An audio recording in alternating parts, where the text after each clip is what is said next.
And I first arrived in Europe in 2014. My whole goal was to go to Vienna and get a master's degree, and then to get a great job at the United Nations afterwards, and to keep on researching things like US foreign policy and terrorism forever, and be well paid and happy. And that worked out very differently. In fact, I'm very happy, but it just wasn't at all as I planned things. So yeah, I hope that a little bit of my experience can be of value to you guys. Now I'm just going to share this screen here. It looks like it's working. Yeah, perfect. You can see this? Yep. Very good.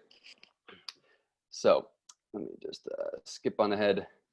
So why am I an American giving advice to you guys in EU institutions about your future prospects and so on? I just explained one of the reasons. I think I've gone through a difficult process of finding a job in Europe myself, but also I study the future of work. I study digitalization, and funny enough, I went from being a youth unemployed to doing a report about youth unemployment in Europe within like 2 months of each other. And so I hope that you can maybe just take some advice from this.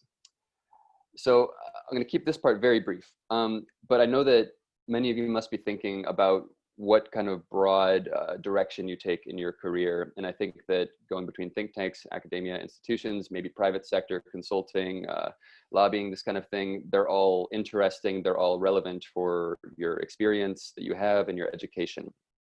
And I think that one thing I wanted to make very clear is that you need to be flexible in your outlook.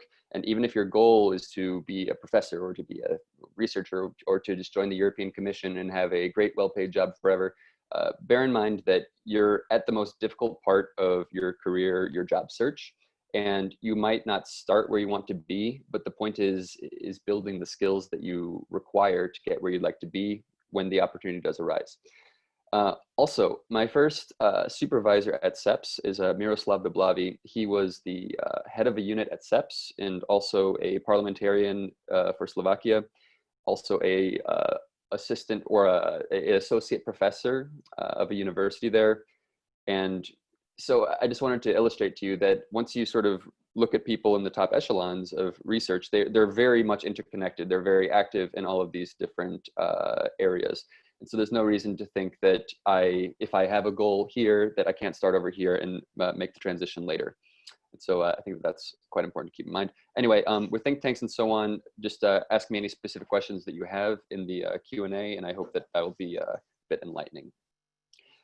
Beyond that, I've got top 4 tips for you guys as you're starting in your job search and in your career aspirations that they're not going to be equally valuable to everyone, but I do think that everyone can get something out of them, and hopefully some of you guys are going to look at this and think that they are, yeah, really things to bear in mind. They certainly prove to be helpful for me. So my first tip is that if you're employed or not, doesn't matter, you're always looking for a job. This needs to be the mindset that you keep. And so this means as your trainees, as you're finishing your traineeship, when you have a really lovely starter job or whatever, you're always in the same mindset that you're always looking to build yourself. And so part of this, I think that the marketing oriented people would understand this the best. You have a personal brand and you need to always hone that brand. Part of what this means is that on a very practical level, you need to have your Europass CV. You probably already did it for your traineeship, whatever, but you need to always keep that thing updated. Every time that you attend an interesting conference, you have a speaking engagement, you have a new publication, even if you're like the 20th author on the publication, doesn't matter. Put it on there, it's relevant, it demonstrates that you are useful to a future employer, right? And so things that are relevant and valuable, always keep that updated. It'll save you a ton of time when you realize online that there's a really interesting job opening, but oh my God, I need to apply in the next 6 hours. And if you have to spend all that time revising your Europass CV, that's gonna suck. So don't do that, keep very up to date on that. Same thing for LinkedIn. Now, LinkedIn is a very valuable tool. You don't need to be one of the people out there always posting and commenting and liking and sharing, whatever. But as far as a sort of, accessible CV that it functions as on your profile page, always keep that up to date. And I think that just from a hiring point of view, I've been involved in hiring some research assistants and some interns as well at CEPS. One of the first things I do, of course, is I check out their LinkedIn CV and I will compare it a bit to what they sent us, their cover letter, and see if everything's kind of in order. and see what kind of a presence they maintain online. Also, as Patrick Bateman from American Psycho here would have it, you need to always have business cards with you. And this is something that just gives an air of professionality. It doesn't matter if you're an intern, a trainee, whatever. Doesn't matter if your employer doesn't give them to you for free. Just spend 20 bucks online and get yourself a little stack of them with just, professional, blank, name, email, phone number, whatever. That's all you need, because that way you're exchanging business cards rather than just taking one and looking like you're not prepared. And when you get a business card, write down their name, write down the date that you had them, and if there's like a name of the event, just otherwise you're going to have hundreds of business cards and they're not very useful because you lose track of who it was and what the relevance was, and then it's no longer such a valuable contact to have. Next, always look for new opportunities. If you don't see them, then you can perhaps make them. One thing that was very, very valuable in finding a job as a research assistant at CEPS was a position that didn't originally exist. At my university in Vienna, I sort of proposed to my advanced research methods professor that, hey, maybe you could use a teaching assistant. I've been kind of informally helping people to learn how to use R for regressions, how to use Zotero for literature reviews, how to just conduct good research, and so on. And so I kind of just, I sold the idea to her that it'd be useful to have a position, which I can put in a CV. I think I was paid a little bit for a while, and then the department budget ran out, but still I was gaining months of experience that looked amazing on my CV. And so when I was applying to be a research assistant, I could show them, look, for 7 months, I was teaching advanced research methods at my university, and here's some of the things I taught them. These are things that I understand well and that I can help you out with and that are essential to doing good research. And so look for things like this that help you to demonstrate the skills required, the proficiency required in your chosen type of position. The other one is always look to improve your demonstrable skills and accomplishments. At the end of the day, you need to be able to sell skills. And although soft skills, hard skills is always this debate, hard skills remain extremely important. You need to be able to demonstrate you can do the nuts and bolts of the job in order to have any chance of getting it. They're more or less judging your soft skills at the point where you're in the interview with them and you're discussing with them. They're deciding if they like you and if they like the personality type that you have. But on your CV, it really needs to be about, starting each bullet point with an action verb with an accomplishment that's quantifiable about what you've done. You need to be always thinking about how you can build this.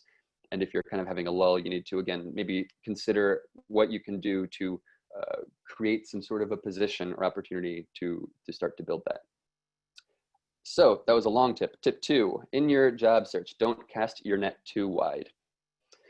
So what I mean by this is that when I started my job search, I guess it was like early 2016, maybe mid 2016, after my master's degree, I just thought I need to just blanket the world in my resume and apply to a million things. And at the UN, they have this the scale system where they have P1 through, I guess, 5 positions. I was applying to things that I'm really clearly not qualified for. Now that I look back in retrospect, I was putting out way too many applications. My thought is that if you put out more than 1 application per day, you're not giving it the time that it needs. And I'm talking about if you have 6 or 8 hours a day to be giving to the search because you're unemployed, 1 per day is probably what you need to do. Otherwise, you're not doing the research that you need to do on the organization, on the people who are going to be looking at your application. Next, stay really organized with this. I had an Excel sheet with somewhere around 100 applications. It took me roughly 100 applications to get my first paid job offer. I would get offers for like another unpaid internship, which is just garbage after you've done 2 years of these, right? And so I think that it's very important to stay organized. You keep the dates that you submitted. That way you can know, okay, it's been 1 week, I haven't heard anything. Maybe I should send a follow-up email. Or next week on this day, I need to submit another application to this other organization. Stay organized. It is to some extent a numbers game with your job applications. You are very unlikely to submit 1 application and just get it. So stay organized, assume it's going to be a bit of a long haul, and staying organized from the beginning will really help you. And the next point is a bit of positivity, which is that as someone who's been involved in hiring at CEPS, we do tend to take EC and EP trainees very seriously. We look at that as a very high mark of quality of achievement at the early stage in someone's career. We've hired a number of trainees, and so I think that this is something that you should absolutely place, top of your CV, Make sure that you expand on why this was relevant to whatever position you're looking for and what you accomplished. And hopefully, over the course of this traineeship, you were already doing what I talked about before. You're looking for ways that are like more concrete and demonstrable about why you bring value to an organization. Last point here, think small. Bigger organizations are way harder to break into. I realized later after speaking to some HR people at the United Nations, your average P1 or like entry-level professional position at the United Nations had well over 1,000 applications, often 2,000 or 3,000 applications.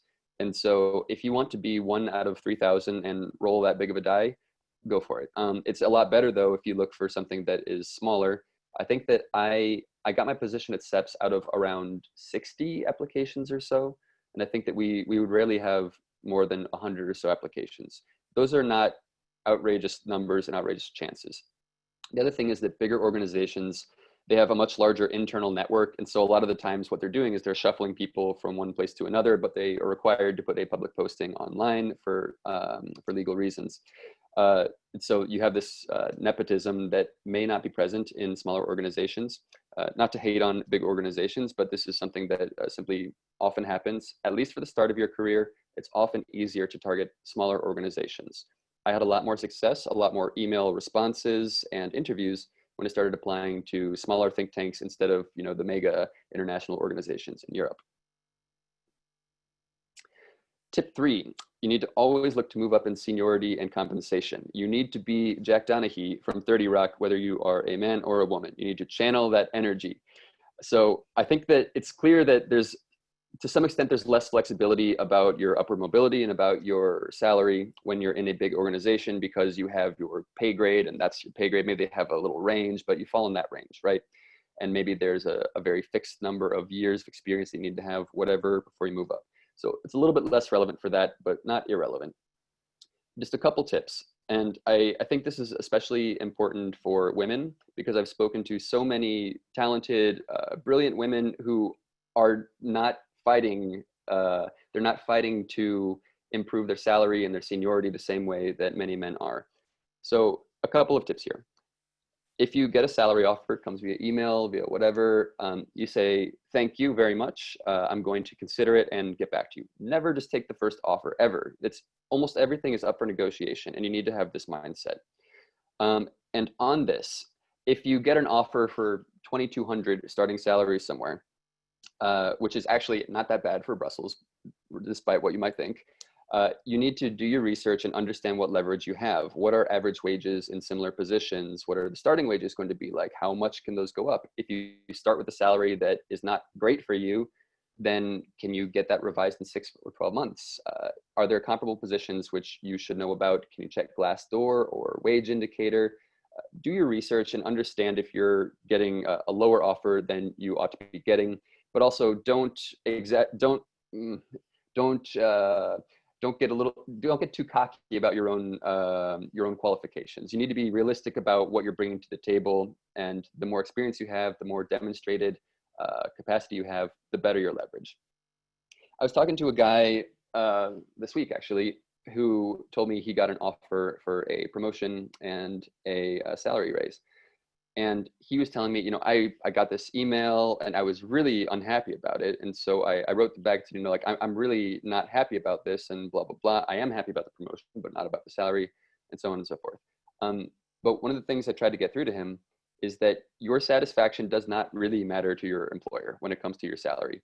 Your arguments for why your salary should be higher are absolutely not based on how happy you are with your salary. Your arguments are about the amount of value that you have already brought to the organization and what you're going to bring to them more. And so I told him, instead of telling them that you're unhappy with this and they should rethink it, make a 1-page summary of all the great stuff you've done, why you're a great researcher, why you've brought so much value to the organization, and then have that discussion with them, say that I believe that this salary is lower than the value that I have brought to this organization. And it's also lower than what other researchers in comparable organizations should be getting in Belgium. That's what matters. Your unhappiness with it really doesn't matter. The last point here, the squeaky wheel gets the grease. This is a lovely little American saying. Basically, it says that the complaints or the problems which are the loudest and the most apparent, they tend to get the most attention. And so if you rarely, if ever, discuss your salary or your current seniority role in an organization with your superiors, you're much more likely to see these improve. You need to be proactive. Your employer has a really, really clear incentive to give you the minimum amount of salary which will keep you in the organization. It is up to you to be proactive about this. They typically are not going to hand you a salary increase as often as you can be getting one. And if they do offer you one, they're going to be offering you a very small salary increase, which is, again, negotiable, and you need to negotiate this. The point is, you need to be proactive. This is not being pushy. This is not being rude, not being disrespectful. This is being a professional. And so you need to keep this in mind. This is something that will improve both your satisfaction with the arrangement and your job. And I've read some studies as well. It even increases your employer's satisfaction with the arrangement when you've come to an agreement, rather than they simply make you an offer and you take it, right? So be the squeaky wheel, don't annoy them, but still be proactive when it comes to your position. If you've demonstrated more ability than shows on your pay grade, then you need to work on that. Okay, tip 4, you need more digital skills. A lot of what I do is pertaining to the future of work, digitalization, and lots of stuff. You can check out my, my CEPS website if you're interested in some of the research that I've done. But one thing that I see is that people don't really have the basic skills. If I see someone, for example, at CEPS, when we have an interview process, they need to sit down on a computer and do a mock-up of, you know, a short research summary or whatever, or put together a project proposal in a short time. If we see this person and they're hunting and pecking because they still are looking at the keyboard when they're typing, that's terrible. You are really just hindering yourself so much, and you can improve on this. If you're clicking everything, then you are adding months of worthless time to your life. You need to be using keyboard shortcuts all the time. If you were like me in my master's degree, naming things like final report 3, whatever, you know, this is not a way that you should keep things organized. And so I have a little bullet point there that shows you need to just keep the date. You need to, don't delete old files, put them into a little archive folder that you have under each project, whatever. There's a lot of tips that are too detailed to give you right now, but stay organized in your work. It'll make you a better worker and you won't waste time. You can use your brain energy doing productive things rather than, you know, worrying about what the title of the thing that you're searching for is, right? Also, if you do go into research, a couple quick things you need to absolutely master. These seem super simple, but there's a lot to it. Master searching with web browsers, master using the Zotero program. There are similar other ones, but I think Zotero is the best. It's open source. Become a wizard. Oops, timer. It's been 15 minutes, but you need to master the basic tools, which are Excel, Word, and PowerPoint if you're making visuals. If you're more advanced, you can master Tableau for making really excellent, very impressive, and easily publishable graphics and visualizations. Of course, especially now, conferencing software has become much more relevant. But the point is that at CEPS, we have a pretty good program to this sort of in-house training program. And even if you think I'm an amazing proficient user of Excel, you can learn more and that'll make you better. You'll be able to do your work better, save time, right? These are things that you can't take lightly. You need to always be thinking about how you can improve your skills.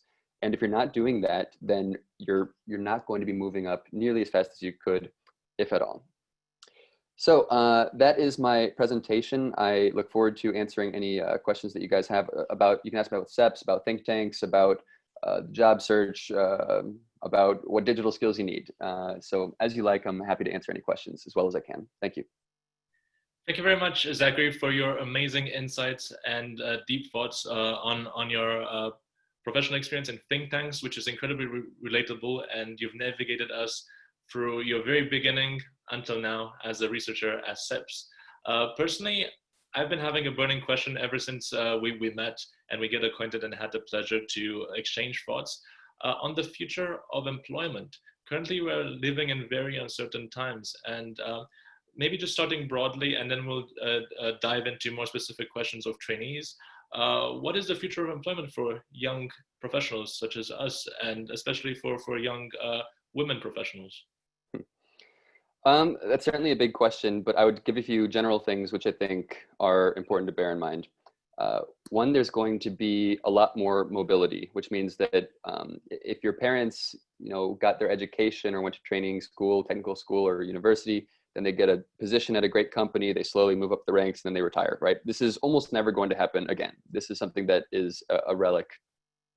I think that another thing that is a big trend is we take occupations or jobs and we break them into smaller pieces so they can be divided up better and more efficiently, and you can outsource them, or you can use platform workers to do what you need rather than having a full-time employee, because full-time employees are expensive and they don't change as quickly in terms of their skills and proficiencies as just like hiring another person to do a very small task. And so I think that, well, consultancy type of work and outsourcing is also going to most likely grow. The traditional employment is not going to go away. I think that those are the main things that I look at. But the other thing which I hinted at is that your training is just never going to end, right? And so this means that both, if you're lucky enough to have an organization that has a good in-house training capacity, you need to take advantage of that. And a lot of employers are seeing the value of this, right? Including the commission. But this just means that your education wasn't done with your university by any means. I think that I spent time teaching myself to use Python and to have some basic skills, at least with Tableau. And I spent months and months training myself to use Excel. I mean, you need to always be building yourself like this. It was a real eye-opener when I saw some other researchers at CEPS who were just doing things so fast and so impressively. I was like, my God, like if I could, have these skills, then it would be incredible, right? And so I think that for both men and women, the mindset that you need to constantly be improving, and there's never time to stop this, is the most key thing to having success in the labor market of today.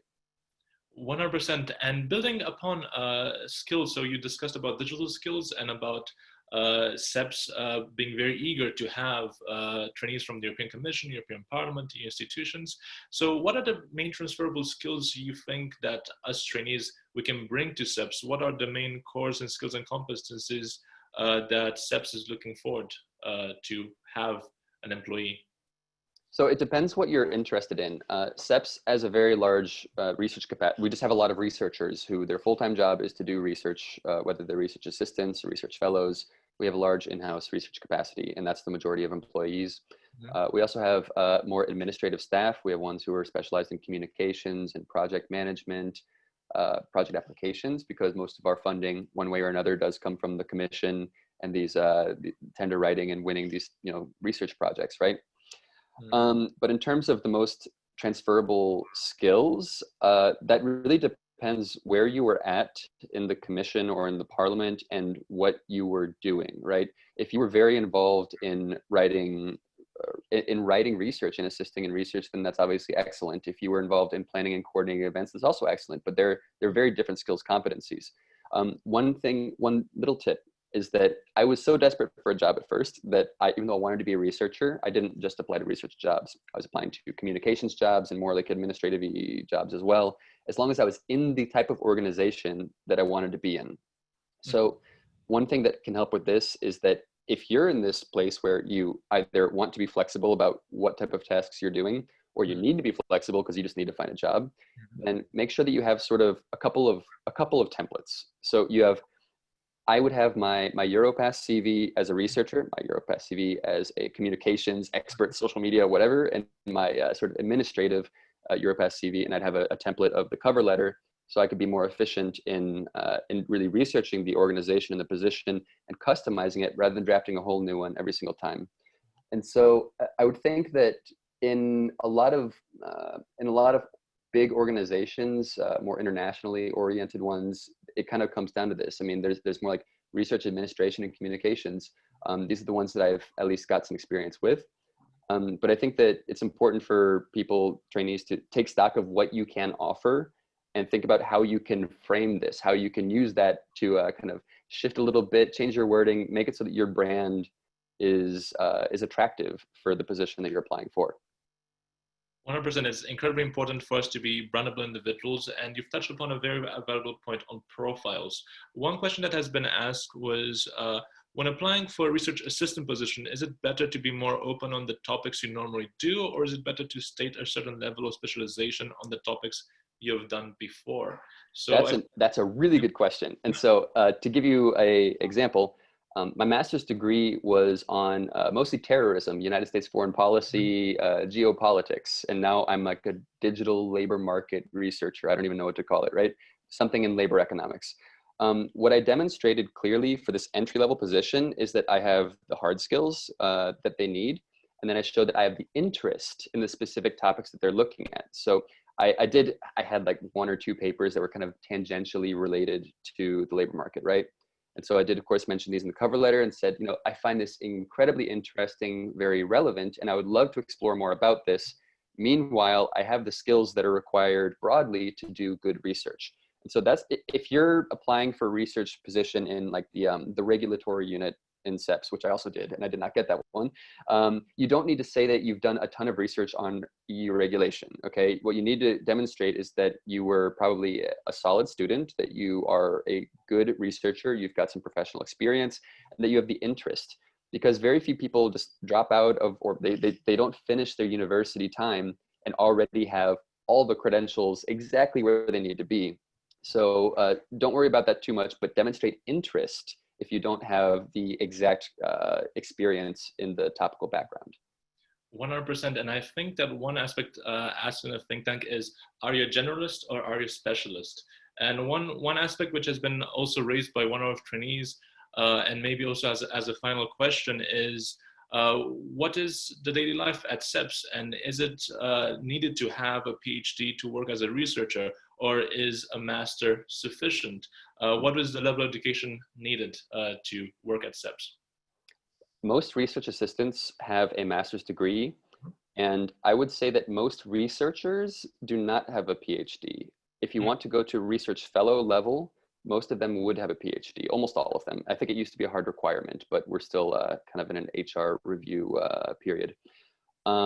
So I don't know if we hired anyone for research assistant with just a bachelor's. I would think that would be really rare if it does happen. I would think that to get a research assistant position at CEPS, you would almost certainly need to have your master's degree done and at least a little bit of work experience. Unless you were just a complete genius and you went to Sciences Po or London School of Economics and you were just like #1 and you wrote some incredible papers already, then maybe you don't need much relevant job experience. But for the rest of us, yeah, research assistant, have an MA and a little bit of job experience, ideally. That's excellent. Thank you so much for your incredible insights. Maybe the very last question that has been asked: how can individuals apply to CEPS? Is it now via their portal, via sending their emails? Can they send CVs via the portal directly, or what is the application process at CEPS? So go to LinkedIn and look for CEPS, and we always post the new job openings there. That's probably the simplest way to do it. You can also navigate to our website if you have any specific ones. But in my experience, you should be looking most likely at research assistant positions if you're coming fresh as a trainee, unless you have a lot of other experience that would make you maybe able to make the argument that you deserve to be a researcher at the beginning. So yeah, easiest way is LinkedIn. Also check out our website. I believe it's just ceps.be or ceps.eu, one of the two. That's okay. CEPS.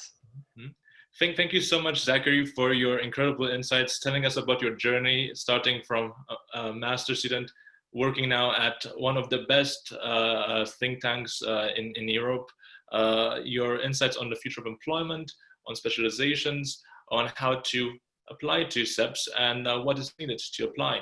I believe that your insights have been incredibly valuable for all trainees, and we'll be sharing the recording with you. And we look forward to keep in touch. All the best, Zachary, and thank you very much for joining. It was an honor. All right, thanks everyone. I hope you got something out of it. So take care and best of luck. I struggled a long time, but I hope that you can struggle a little bit less and take some of the tips that I have. So good luck. Bye. All the best. Bye. Have a lovely day.